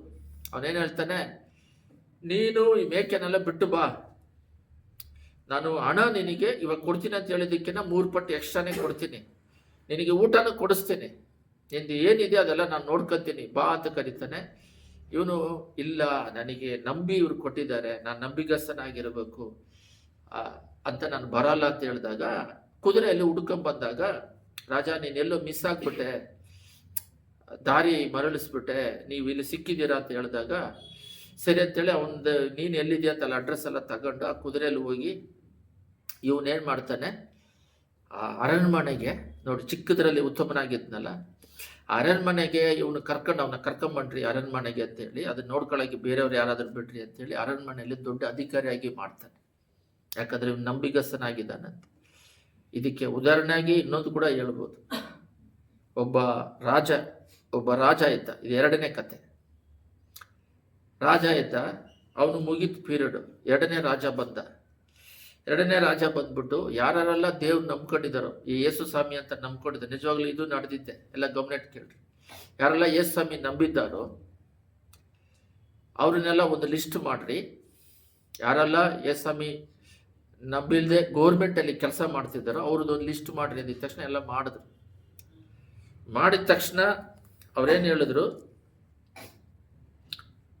ಯಾರೆಲ್ಲ ಯೇಸು ಸ್ವಾಮಿ ನಂಬಿದ್ದಾರೋ ಅವ್ರು ಸ್ವಲ್ಪ ಜನ ದಾಸಿನೇ ಇದ್ದಾರೆ, ನಂಬಿದ್ದಾರೋ ಅವರು ಎಲ್ಲ ಬಂದು ದೇವರನ್ನ ಬಿಟ್ಬಿಡ್ಬೇಕು, ಆ ದೇವ್ರನ್ನ ಆರಾಧನೆ ಮಾಡಬಾರ್ದು, ಅವರಿಗೆ ಎರಡು ಡಬಲ್ ಅಷ್ಟು ಸಂಬಳ ಕೊಡ್ತೀನಿ ಅಂತ ಹೇಳಿ ಆಜ್ಞೆ ಮಾಡಿದ್ರು. ಅದರಲ್ಲಿ ಏನಾಯ್ತಂದ್ರೆ ಯೇಸು ಸ್ವಾಮಿ ನಂಬಿರೋರು ಮಾತ್ರ ಸ್ವಲ್ಪ ಜನ ಕೆಲ್ಸಕ್ಕೆ ಬಂದಾಗ ಅವಾಗ ಅವನೇನು ಹೇಳಿದ್ರು, ನಾವೆಲ್ಲ ಡಬಲ್ ಸಂಬಳಕ್ಕೆ ಬಿಟ್ಟಿದ್ದೀನಿ, ಇನ್ನೂ ಸ್ವಲ್ಪ ಜನಗಳು ದೇವ್ರನ್ನ ನಂಬದೆ ದೇವರೇ ಬೇಕು, ಕೆಲಸ ಹೋದ್ರೂ ಪರವಾಗಿಲ್ಲ, ನಮಗೆ ದೇವರೇ ಬೇಕು ಅಂತ ಮನೇಲಿ ಎದ್ದು ಬಿಟ್ರು. ರಾಜ ಆಜ್ಞೆ ಮಾಡ್ದ, ಇವನ್ನೆಲ್ಲ ಎತ್ತು ಬಿಸಾಡ್ಬಿಟ್ಟು ಯಾರು ದೇವರು ಬೇಕು, ಕೆಲಸ ಹೋದ್ರೂ ಪರವಾಗಿಲ್ಲ ಅಂತ ಹೇಳಿದ್ರು ಅವ್ರನ್ನೆಲ್ಲ ಕರೆಸ್ರಿ, ಅವರಿಗೆ ಡಬಲ್ ಅಷ್ಟು ಸ್ಯಾಲ್ರಿ ಕೊಡ್ರಿ ಅಂದರು. ಆವಾಗ ಜೊತೆಗಿದ್ದವ್ರನ್ನ ಕೇಳಿದ್ರು, ಇಲ್ಲ ನೀವು ಬಂದ್ಬಿಟ್ಟು ಮೊದಲು ಈ ಥರ ಹೇಳಿದ್ರಿ, ಇವಾಗ ಈ ಥರ ಹೇಳಿ ಮಾಡ್ತಾ ಇದ್ದೀರಲ್ಲ, ಏನಕ್ಕೆ ಈ ಥರ ಮಾಡ್ತಿದ್ದೀರಂದ್ರೆ ಅವರು ದೇವರಿಗೋಸ್ಕರ, ಎಲ್ಲ ಗಮನ ಇಟ್ಟು ಕೇಳ್ರಿ, ದೇವರಿಗೋಸ್ಕರ ತನ್ನ ಸಂಬಳವನ್ನೇ ಬಿಟ್ಟಂತ ಹೇಳಿದ್ರೆ ಆಫೀಸಲ್ಲಿ ಏನಾದರೂ ಕೆಲಸ ಕೊಟ್ಟರೆ ಅವ್ರು ನಂಬಿಕೆಸನಾಗಿ ಮಾಡ್ತಾರೆ, ಅವರ ಮನಸ್ಸಾಕ್ಷಿ ಕರೆಕ್ಟ್ ಆಗಿರುತ್ತೆ. ಎಲ್ಲರೂ ಓದ್ರಿ, ರೋಮರ್ 2:5 ಓದ್ರಿ. ಅವ್ರ ಮನಸ್ಸಾಕ್ಷಿ ಬಂದು ದೇವರು ಮಾತಾಡೋದ್ರಿಂದ ಕರೆಕ್ಟಾಗಿ ನಡ್ಕೊಂತಾರೆ. ಇದು ರೋಮರ್ 2:5 ನೀನು ನಿನ್ನ ಮೊಂಡುತನವನ್ನು ಪಶ್ಚಾತ್ತಾಪವಿಲ್ಲದ ಮನಸ್ಸು ಇರಬೇಕು. ಯೇಸು ಸ್ವಾಮಿ ನಂಬಿದ ತಕ್ಷಣ ಮೊದಲು ದೇವ್ರು ನಂಬ್ಕೊಂಡಾಗ ಧೈರ್ಯ ಇತ್ತು, ಆಮೇಲೆ ಸ್ವಲ್ಪ ಭಯ ಬಂದ್ಬಿಡ್ತು. ಭಯ ಏನಕ್ಕೆ, ದೇವ್ರು ನಂಬಿದ್ರೆ ಭಯ ಬರಬಾರ್ದು ತಾನೆ, ಭಯಪಡೋರು ನರ್ಕಕ್ಕೆ ಹೋಗ್ತಾರೆ ತಾನೆ. ಏನಂತ ಹೇಳಿದ್ರೆ ಈ ಭಯ ಬೇರೆ ಭಯ, ಸ್ಪಿರಿಚುವಲ್ ಭಯ. ಏನಂದ್ರೆ ತಪ್ಪು ಮಾಡಿ ಎಲ್ಲಿ ದೇವರಿಗೆ ವಿರೋಧವಾಗಿ ಪಾಪ ಮಾಡ್ತೀವಿ ಅನ್ನುವ ಭಯ. ಅಂದ್ರೆ ಪಶ್ಚಾತ್ತಾಪವಿಲ್ಲದ, ಇಲ್ಲಿ ನೋಡ್ರಿ, ದೇವರಿಗೋಸ್ಕರ ಪಶ್ಚಾತ್ತಾಪ ಇಲ್ಲದ ಮನಸ್ಸನ್ನು ಅನುಸರಿಸುವವರಿಂದ ನಿನಗೋಸ್ಕರ ದೇವರ ಕೋಪವನ್ನು ಕೂಡಿಟ್ಟುಕೊಳ್ಳುತ್ತಿ. ದೇವ್ರು ನಂಬದ ಮೇಲೆ ಮನಸ್ಸಾಕ್ಷಿಯಲ್ಲಿ ಮಾತಾಡ್ತಾ ಇರ್ತಾರೆ, ಇದು ಮಾಡು, ಇದು ಮಾಡಬೇಡ, ಅದು ಮಾಡು, ಇದು ಮಾಡಬೇಡ. ಅದು ಇದರಲ್ಲೇ ಇದೆ ನೋಡ್ರಿ, 2:15 ಇದೆ ನೋಡ್ರಿ, ಓದ್ತೀನಿ ನೋಡ್ರಿ. ಹೇಗೆಂದರೆ ಇದಕ್ಕೆ ಅವರ ಮನಸ್ಸು ಸಹ ಸಾಕ್ಷಿ ನುಡಿಯುತ್ತದೆ, ಅವರ ಯೋಚನೆಗಳು ಪ್ರತಿವಾದಿಗಳಂತೆ ಇದು ತಪ್ಪೆಂದು ತಪ್ಪಿಲ್ಲದು ಸೂಚಿಸುತ್ತದೆ. ಇದೇ ದೇವ್ರು ನಂಬ್ಕೊಂಡಾಗ ರಕ್ಷಣೆ ಹೊಂದಿದವರಿಗೆ ನಡೆಯುವಂತ ಕಾರ್ಯಕ್ರಮಗಳು. ಇದು ತಪ್ಪಿಲ್ಲ ಅಂತ ಬೋಧಿಸ್ತಾ ಇದೆ. ಅದರಲ್ಲಿ ತಪ್ಪಂತ ಗೊತ್ತಿದ್ರು ಕೂಡ ನಾನು ಮಾಡಿದೆ ಆ ಥರ. ಮದುವೆ ಆದಮೇಲೆ ಸ್ಟಾರ್ಟ್ ಮಾಡ್ಕೊಂಡೆ, ಯಾಕಂದ್ರೆ ಅವ್ರನ್ನ ಮೆಚ್ಚಿಸೋದಿಕ್ಕೆ, ಮನುಷ್ಯರನ್ನ ಮೆಚ್ಚಿಸೋದಿಕ್ಕೆ ಮಾಡ್ಕೊಂಡೆ. ಆಮೇಲೆ ಅದಕ್ಕೆ ತಗದ ಹೊಡೆತಗಳೆಲ್ಲ ತಿಂದೆ. ದೇವ್ರು ಹೇಳ್ತಾರೆ ಇದು ಮಾಡಬೇಡ, ತಪ್ಪಂದ. ಅವ್ರೇನು ಅನ್ಕೊಂತಾರೋ ಏನೋ, ಮನುಷ್ಯರನ್ನ ಮೆಚ್ಚಿಸ್ಬೇಕಲ್ಲ ಅಂತ ಹೇಳ್ಬಿಟ್ಟು ಮಾಡೋದು. ಒಂದು ಸಲ ಮೀಟಿಂಗಿಗೆ ನಾನು ಜೊತೆಗೆ ಹೋಗಿರ್ಬೇಕು, ನಾನು ಹೋಗದೆ ಹೇಳ್ತೀನಿ, ನಮ್ಮ ಮಕ್ಕಳನ್ನ ನಂಬಿ ಬೇರೆಯವ್ರ ಕೈ ಕಳಿಸೋದು ಕಾರಲ್ಲಿ ಮೀಟಿಂಗಿಗೆ. ಒಂದು ಜಾಗದಲ್ಲಿ 2 ವೀಲರಲ್ಲಿ ಹೋಗೋದು, ಅಲ್ಲಿ ಅದು ತಪ್ಪಂತ ಗೊತ್ತಿದ್ರು ಬೇಡ ಅಂದಿದ ತಕ್ಷಣ ಮನಸ್ಸಿಗೆ ಬಿಟ್ಟು ಒಂದೇ ಜಾಗ ನೋಡ್ಕೊಂಡು ನಾವು ರಿಟರ್ನ್ ಬರಬೇಕು. ಈ ಥರ ಎಲ್ಲ ತಪ್ಪುಗಳು ಮಾಡೋದು ಇದು ಒಂದೇ ಅಲ್ಲ, ಭಾಳ ಇದ್ದಾವೆ.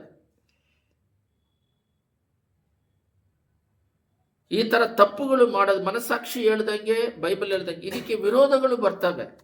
ಆದರೆ ಸ್ಟಾರ್ಟಿಂಗಲ್ಲಿ ವಿರೋಧ ಬಂದರೆ ಲಾಸ್ಟಲ್ಲಿ ಜಯ ಸಿಗುತ್ತೆ. ಆ ತಪ್ಪು ಮಾಡೋದ್ರಿಂದ ಏನಾಗುತ್ತೆ ಗೊತ್ತಾ, ಮನಸ್ಸಾಕ್ಷಿ ವಿರೋಧ ಮಾಡೋದ್ರಿಂದ ಪೂರ್ತಿಯಾಗಿ ಶಾಪ ಪಾಪದಿಂದ ಅಳಿದೋಗ್ತೀವಿ. ಅದೇ ಲೂಕ 19:17 ಇದೆ ನೋಡ್ರಿ, ಅದರಲ್ಲಿ ಏನಿದೆ ಅಂತ ಓದ್ಬಿಟ್ಟು ಪ್ರಾರ್ಥನೆ ಮಾಡೋಣ. ನೀನು ಒಳ್ಳೆ ಆಳು, ನೀನು ಬಹು ಸ್ವಲ್ಪವಾದದ್ರಲ್ಲಿ ನಂಬಿಕೆಯುಳ್ಳವನಾದುದರಿಂದ 10 ಗ್ರಾಮಗಳ ಮೇಲೆ ಅಧಿಕಾರನಾಗಿ ಇರು ಎಂದು ಹೇಳಿದನು. ಇಲ್ಲ ನೋಡ್ರಿ, ಕಡೆಯ ಆನ್ಸರ್. ಈ ಮನಸ್ಸಾಕ್ಷಿ ಹೇಳುವ ರೀತಿಯಲ್ಲಿ ನಾವು ನಡ್ಕೊಂಡು ಕರೆಕ್ಟ್ ಆಗಿರೋದ್ರಿಂದ ಅವನೇನ್ ಮಾಡ್ತಾರೆ ಅಂತ ಹೇಳಿದ್ರೆ, ಅಧಿಕಾರಿ ಈ ಮನಸ್ಸಾಕ್ಷಿ ಪ್ರಕಾರ ಅವರು ದೇವ್ರನ್ನ ಬಿಟ್ಕೊಡದೆ ಇರೋದ್ರಿಂದ, ಮನಸ್ಸಾಕ್ಷಿ ಶುದ್ಧವಾಗಿರೋದ್ರಿಂದ ಅವರು ತಪ್ಪು ಮಾಡೋದಿಲ್ಲ.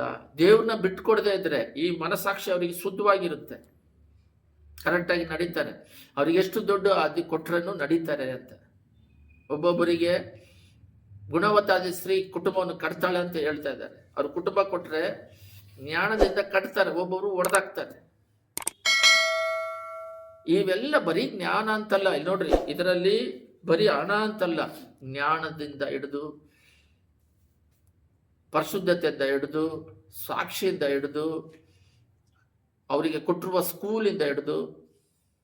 ಒಂದು ಎಕ್ಸಾಂಪಲ್ ಹೇಳ್ತೀನಿ. ಇವಾಗ ಕರ್ನಾಟಕದಲ್ಲಿ RT ಅಂತ ಇದೆ. ಬಹಳ ಜನ ಓದೋದಿಕ್ಕೆ ದುಡ್ಡಿಲ್ಲದೆ ಕಷ್ಟಪಡ್ತಾ ಇದ್ದಾರೆ. ಅವ್ರ ತಂದೆ ತಾಯಿ ಓದಿಸೋಕ್ಕಾಗೋದಿಲ್ಲ.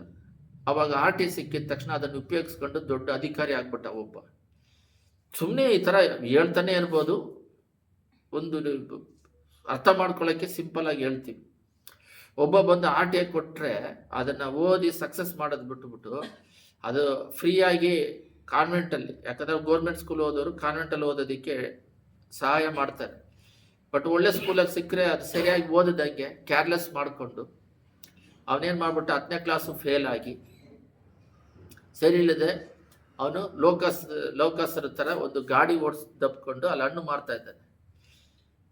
ಆಮೇಲೆ ಸ್ವಲ್ಪ ದಿನ ಆದಮೇಲೆ ಒಂದು 10 ವರ್ಷ ಆದಮೇಲೆ ಅವ್ನು ಹೋಗಿ ಮೀಟ್ ಮಾಡಿದ್ರೆ, ದೇವ್ರು ನನಗೆ ಅವಕಾಶ ಕೊಟ್ಟರು, ಈ ಥರ RT ಯಾರಿಗೂ ಸಿಕ್ಕಿದಂಗೆ ಕೊಟ್ಟರು, ಇದು ನನಗೆ ಸಿಗದಿದ್ದರೆ ಬೇರೆಯವ್ರಿಗೆ ಸಿಕ್ಕಿದ್ರೆ ಅವರು ಇದನ್ನು ಓದೋರು ಚೆನ್ನಾಗಿ ಓದಿ ಉನ್ನತವಾದ ಸ್ಥಿತಿಗೆ ಬರ್ತಾಯಿದ್ರು. ನಾನು ಬೇರೆಯವ್ರ ದುಡ್ಡಲ್ಲಿ ಓದಿ ನನಗೆ ಬರದೇ ಇದೆ ಬೇರೆಯವ್ರ ದುಡ್ಡಲ್ಲಿ ಹೋದರೆ ಈ ಥರ ಕೆಡಿಸ್ಕೊಳ್ಳೋದು, ಈ ಥರ ಹೇಳ್ಕೊಂಡೇ ಹೋಗ್ಬೋದು. ಒಬ್ರಿಗೆ ಅಪ್ಪ ಅಮ್ಮ ಕಷ್ಟಪಟ್ಟು ಬೇವ್ರು ಸುರಿಸಿ ಕಲ್ಲು ಹೊಡೆದು ಕೂಲಿ ಕೆಲಸ ಮಾಡಿ ಓದ್ದಂಗೆ ತರಲೆ ಕೆಲಸ ಮಾಡಿಕೊಂಡು ಫೇಲ್ ಆಗ್ತಾರೆ. ಜವಾಬ್ದಾರಿ, ಇದು ಜವಾಬ್ದಾರಿ ಬಗ್ಗೆ ಬರುತ್ತೆ. ಸ್ವಲ್ಪದರಲ್ಲಿ ಉತ್ತಮನಾಗಿರುವವರು, ಸ್ವಲ್ಪದರಲ್ಲಿ ಒಂದು ಸ್ಕೂಲ್ ಓದೋ ವಿಷಯದಲ್ಲಾಗಲಿ, ಕೆಲಸ ವಿಷಯದಲ್ಲಾಗಲಿ ದೇವ್ರು ದೊಡ್ಡ ಅಧಿಕಾರಿ ಮಾಡ್ತಾರೆ. ದೇವ್ರು ಹಣ ಕೊಡ್ತಾರೆ. ಹಣದಲ್ಲಿ ಕರೆಕ್ಟಾಗಿ ನಡ್ಕೊಂಡ್ರೆ ಬಹಳ ಹಣ ಕೊಡ್ತಾರೆ. ಆ ದುಡ್ಡನ್ನ ಉಪಯೋಗಿಸಕ್ಕೆ ಗೊತ್ತಿಲ್ಲ ಅಂದರೆ ಅವನಿಗೆ ಕೊಟ್ಟರೆ ವೇಸ್ಟ್ ಆಗುತ್ತೆ. ಈ ಸ್ಪಿರಿಚುವಲ್ ಅಲ್ಲಿ ಬೆಳಿಬೇಕು. ಇವಾಗೆಲ್ಲ ಸ್ವಲ್ಪ ಜನ ಉನ್ನತವಾದ ಸ್ಥಿತಿಯಲ್ಲಿದ್ದಾರೆ, ಸ್ವಲ್ಪ ಜನ ಇಲ್ಲ. ಕಾರಣ ಏನಂದ್ರೆ ಅವನಿಗೆ ಆ ಸ್ಥಿತಿ ಕೊಟ್ಟರೆ ಅದನ್ನ ಬ್ಯಾಲೆನ್ಸ್ ಮಾಡಿ ನಡ್ಕೊಂಡು ಹೋಗೋದಕ್ಕೆ ಕೆಪಾಸಿಟಿ ಇದೆ, ಅದನ್ನ ನಡೆಸ್ತಾನೆ. ಬೇರೆಯವರು ನಡ್ಸಕ್ಕಾಗೋದಿಲ್ಲ. ಗಂಡ ಹೆಂಡತಿ ಕುಟುಂಬವಾಗಿ ಒಬ್ಬೊಬ್ಬರು ಸಭೆಗೆ ಚರ್ಚಿಗೆ ಜನನೇ ಇಲ್ಲ. ಜನ ಕೊಟ್ಟರೆ ಅದನ್ನ ನಡ್ಸಕ್ ಗೊತ್ತಿಲ್ಲದೆ ಪೀಸ್ ಮಾಡ್ಕೊಂತಾರೆ. ಕಾರಣ ಏನಂದ್ರೆ ಅವರಿಗೆ ಅದರದ ವ್ಯಾಲ್ಯೂ ಗೊತ್ತಿಲ್ಲ. ಸ್ವಲ್ಪದರಲ್ಲಿ ಉತ್ತಮನಾಗಿಲ್ಲ. ಆದರೆ ಸ್ವಲ್ಪದರಲ್ಲಿ ಉತ್ತಮನಾಗಿದ್ರೆ ದೊಡ್ಡ ಅಧಿಕಾರಿಯಾಗಿ ಮಾಡ್ತಾರೆ. ಕಣ್ಗಳನ್ನು ಮುಚ್ಚಿ ಪ್ರಾರ್ಥನೆ ಮಾಡೋಣ. ಸ್ತುತಿಮಧ್ಯದಲ್ಲಿ ನಿವಾಸ ಮಾಡುವ ಪರಲೋಕ ತಂದೆ, ರಕ್ಷಣೆ ಹೊಂದಿದ ತಕ್ಷಣ ದೊಡ್ಡ ಕಾರ್ಯಗಳು ಮಾಡೋದಕ್ಕೆ ಕೃಪೆ ಮಾಡಿದ್ದೀರಾ. ಆರೋಗ್ಯ ಕೊಟ್ಟಿದ್ದೀರಾ, ಹಣದ ಸಹಾಯ ಮಾಡಿದ್ದೀರಾ, ಆಯುಸ್ ಕೊಟ್ಟಿದ್ದೀರಾ. ಎಸಯ್ಯ, ನಮ್ಮನ್ನ ಬ್ಲೆಸ್ ಮಾಡಿ ದೇವ್ರನ್ನ ನಂಬ್ಕೊಂಡಿದ ತಕ್ಷಣ ನಾವು ಲೋಕಕ್ಕೆ ಬೆಳಕಾಗಿ, ಉಪ್ಪಾಗಿ, ಇತರರಿಗೆ ಬೆಳಕಾಗಿ, ಎಷ್ಟೋ ಜನಗಳಿಗೆ ದುಡ್ಡಿನ ವಿಷಯದಲ್ಲಿ ದಾನ ಧರ್ಮ ಮಾಡೋದಕ್ಕೆ, ಸುವಾರ್ತೆ ಹರಡೋದಕ್ಕೆ, ಅವನ ಆತ್ಮಗಳನ್ನ ಆದಾಯ ಮಾಡಿ ಲೋಕದಲ್ಲಿ ಸಂತೋಷವಾಗಿ ಉಲ್ಲಾಸವಾಗಿ ಜೀವಿಸಿ, ಕುಟುಂಬದಲ್ಲಿ ಅವನು ಜೀವಿಸಿ ಪರಲೋಕ ರಾಜ್ಯಕ್ಕೆ ನಡೆಸೋದು. ಹಣ ಕಷ್ಟಪಡೋದು ಕುಟುಂಬಕ್ಕೆ, ಬಟ್ ಕುಟುಂಬದಲ್ಲಿ ಸಮಾಧಾನ ಇಲ್ಲ. ಎಷ್ಟೇ ಹಣ ಬಂದ್ರೂ ಹಣವನ್ನು ನೋಡಿಕೊಂಡು ಎಸಯ್ಯ ಅವರು ತಂದೆ ತಾಯಿಗಳಿಗೆ ಹೊಡೆದಾಟಗಳು, ಜಗಳಗಳು, ಆಸ್ತಿ ಪಾಸ್ತಿಗಾಗಿ ಎಷ್ಟೋ ಜನ ವಿರೋಧಗಳು, ಕ್ರೋಧಗಳು ಬೆಳೀತಾ ಇದೆ. ಅದಕ್ಕೆ ಕಾರಣ ಲೋಕವನ್ನು ಪ್ರೀತಿಸುವಂಥದ್ದು, ಪ್ರೀತಿ ಇಲ್ಲದೆ ಜೀವನ ಮಾಡ್ತಾ ಇದ್ದಾರೆ. ಚಿಕ್ಕದರಲ್ಲಿ ಅವ್ರ ಕುಟುಂಬ ಕೊಟ್ಟಾಗ ರಿಲೇಷನ್ಸ್ ಎಷ್ಟೋ ಜನಕ್ಕಿಲ್ಲ. ರಿಲೇಷನ್ ಕೊಟ್ಟರೆ ಅದನ್ನು ಹೊಡೆದಾಕ್ಕೊಳ್ತಾ ಇದ್ದಾರೆ. ಕಾರಣ ಏನಂತ ಹೇಳಿದ್ರೆ ಅವ್ರ ಆ ರಿಲೇಷನ್ಶಿಪ್ಪಲ್ಲಿ ಯೇಸುವಿನ ನಾಮದಲ್ಲಿ ಅವರು ದುಡ್ಡಿಗೆ ಪ್ರಾಮುಖ್ಯತೆ ಕೊಡ್ತಾರೆ. ಎಸೆಯ ಗೌರವ, ರೆಸ್ಪೆಕ್ಟಿಗೆ ಗೌರವ ಕೊಟ್ಟು, ಹಣಕ್ಕೆ ಗೌರವ ಕೊಟ್ಟು ಎಷ್ಟೋ ಜನ ಕಳ್ಕೊತಾರೆ. ಇದು ಎಲ್ಲದರಲ್ಲಿ ಸ್ವಲ್ಪದರಲ್ಲಿ ಉತ್ತಮನಾಗಿರುವವನು ಸಭೆ ವಿಷಯದಲ್ಲಿ, ಕುಟುಂಬ ವಿಷಯದಲ್ಲಿ, ಓದೋ ವಿಷಯದಲ್ಲಿ ಸೋಂಬೇರಿತನ ಇಲ್ಲದ ಹಾಗೆ ಏನಾದರೂ ಒಂದು ಜವಾಬ್ದಾರಿ ಕೊಟ್ಟರೆ ಅದನ್ನು ಕರೆಕ್ಟಾಗಿ ಮಾಡಿ ಮುಗಿಸುವಂಥವ್ರು. ಒಂದು ಕೆಲಸ ಕೊಟ್ಟರೆ ಆ ಕೆಲಸದ ಜಾಗದಲ್ಲಿ ಕರೆಕ್ಟಾಗಿ ಮಾಡಿ ಮುಗಿಸುವರು. ಕೃಪೆ ಮಾಡಿ ನಡೆಸ್ಕೊಡ್ಬೇಕಾಗಿ ನಾವು ಯಾವುದೇ ಜವಾಬ್ದಾರಿ, ನೀನು ಆಕಾಶದಿಂದ ಕೊಟ್ಟಿರುವ ಕೆಲಸವನ್ನು, ಲೋಕದಲ್ಲಿ ಕೊಟ್ಟಿರುವ ಕೆಲಸಕ್ಕಿಂತ ಒಂದು ಮ್ಯಾನೇಜರ್ ಕೊಟ್ಟರೆ, ಲೋಕಸ್ಥರು ಕೊಟ್ಟರೆ ಕರೆಕ್ಟಾಗಿ ಮಾಡ್ತೀವಿ. ಪರಲೋಕದಿಂದ ನಮಗೆ ದರ್ಶನ ವಿಷನ್ ಕೊಟ್ಟಿದ್ದೀರಾ, ಅದನ್ನು ಕರೆಕ್ಟಾಗಿ ಮಾಡಿ ಮುಗಿಸಲು ಕೃಪೆ ಮಾಡಿ. ಸೃಷ್ಟಿಕರ್ತನಾದ ಯೇಸು ಸ್ವಾಮಿಗೆ ಒಂದು ದರ್ಶನ ವಿಷನ್ ಕೊಟ್ಟರೆ ಅವರು ಪೂರ್ತಿ ಮಾಡಿದ್ರು. ಅದೇ ರೀತಿ ನಮಗೆ ಲೋಕ ಯಾತ್ರೆ ಸ್ವಲ್ಪ ವರ್ಷನೇ ಇರೋದು ತಂದೆ, ಆದರೆ ಕಡೆ ಕಾಲದಲ್ಲಿ ಕರೆಕ್ಟಾಗಿ ಅದನ್ನು ಮುಗೀತು, ಕರೆಕ್ಟಾಗಿ ಮುಗಿಸಿದ್ವಿ, ಕೊಟ್ಟಿರೋ ಕೆಲಸ ತೀರಿತು, ಕರೆಕ್ಟಾಗಿ ಮಾಡಿದ್ವಿ ಅಂತ ಪೌಲ್ ಹೇಳಿದ ಹಾಗೆ ಒಳ್ಳೆ ಹೋರಾಟವನ್ನು ಓಡಿದೆ, ವಿಶ್ವಾಸವನ್ನು ಕಾದುಕೊಂಡೆ. ಅಪ್ಪ, ನನಗಾಗಿ ಪರಲೋಕದಲ್ಲಿ ಕಿರೀಟ ಇಡಲ್ಪಟ್ಟಿದೆ ಅಂತ ಹೇಳಿದ ಪ್ರಕಾರವಾಗಿ ಲೋಕದಲ್ಲಿ ಸಕ್ಸಸ್ಫುಲ್ ಆಗಿ ಮಾಡಿದ ಕೆಲಸವನ್ನು ಪರಲೋಕದಲ್ಲಿ ಪಡ್ಕೊಂಡ ಹಾಗೆ ನಾವು ಮಾಡಿ ಮುಗಿಸಲು ಕೃಪೆ ಮಾಡಿ. ಲೋಕದಲ್ಲಿ ಇದ್ದೀವಿ, ಆದರೆ ದೇವರನ್ನು ಮೆಚ್ಚಿಸುವ ಜೀವನ ಮಾಡೋದಕ್ಕೆ ಕೃಪೆ ಮಾಡಿ. ಮನಸ್ಸಾಕ್ಷಿ ಹೇಳ್ದಂಗೆ ನಡೆಯೋದಕ್ಕೆ ಕೃಪೆ ಮಾಡಿ. ಯೇಸುವಿನ ನಾಮದಲ್ಲಿ ಬೇಡಿದ್ದೇವೆ ತಂದೆಯೇ, ಆಮೆನ್.